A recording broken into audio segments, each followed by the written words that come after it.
नमस्कार, माधुरीज किचनमध्ये तुमचं मनापासून स्वागत आहे. मी आज तुम्हाला छान क्रिस्पी असे सुरणाचे काप करून दाखवणार आहे. मुलं सुरण खात नाहीत, सुरण आवडत नाही, पण अशा प्रकारचे काप केले तर मुलं नक्की आवडीने खातील. चला रेसिपीला सुरुवात करूया. सुरणाचे काप करण्यासाठी इथे मी अर्धा किलो सुरण बघा असे काप करून घेतलेलं आहे. त्यासाठी इथे 1.5 चमचा लाल तिखट, हळद, मीठ आणि लिंबाचा रस लावणार आहे. अर्धा लिंबाचा रस. लिंबाच्या रसामुळे काय होतं, सुरण खवखवत नाही. जरा चोळून घ्यायचं. लिंबाच्या रसाऐवजी तुम्ही आमचूर पावडर किंवा चिंचेचा कोळ लावू शकता. यावर आपण तिखट, हळद आणि मीठ लावूया. हळद, मीठ, लिंबाचा रस, तिखट सारं लावून झालंय. 10 मिनिटासाठी बाजूला ठेवूया.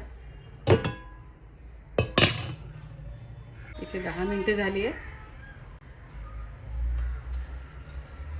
हे बघा छान काप बघा, मस्त मसाला लावून झालाय. आता आपण याला रवा, तांदळाचं पीठ आणि मसाला, मीठ लावून घोळवून घेऊया. हे सारं मी मिक्स करून घेतलं आहे. आता आपण हे काप आहेत ना, अशा प्रकारे सर्व काप मी हे बघा रव्यामध्ये घोळवून घेते. रवा आणि तांदळाचं पीठ घातलं ना की रवा निघत नाही. बघा अशा प्रकारे सर्व काप मी रवा लावून घोळवून घेते. हे बघा सुरणाच्या कापाला मी रव्यामध्ये घोळवून घेतलं आहे. आता मी हे तळून घेते. पॅनमध्ये 2 चमचे तेल घातलं आहे. आपल्याला शॅलो फ्राय करायचं आहे.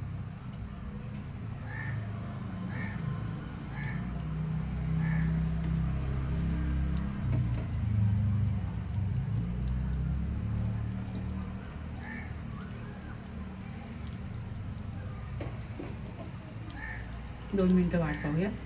ते 2 मिनटं झाली आहे. आपण थोडीशी कोथिंबीर घालूया वरून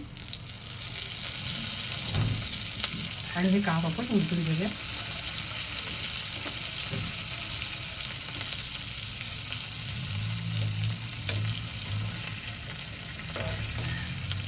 ते सुरणाचे काप तयार झालेत. आपण आता काढून घेऊया.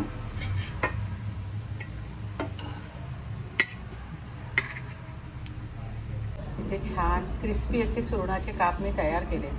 लहान मुलांना तर नक्की आवडतील आणि मोठ्यांनाही आवडतील.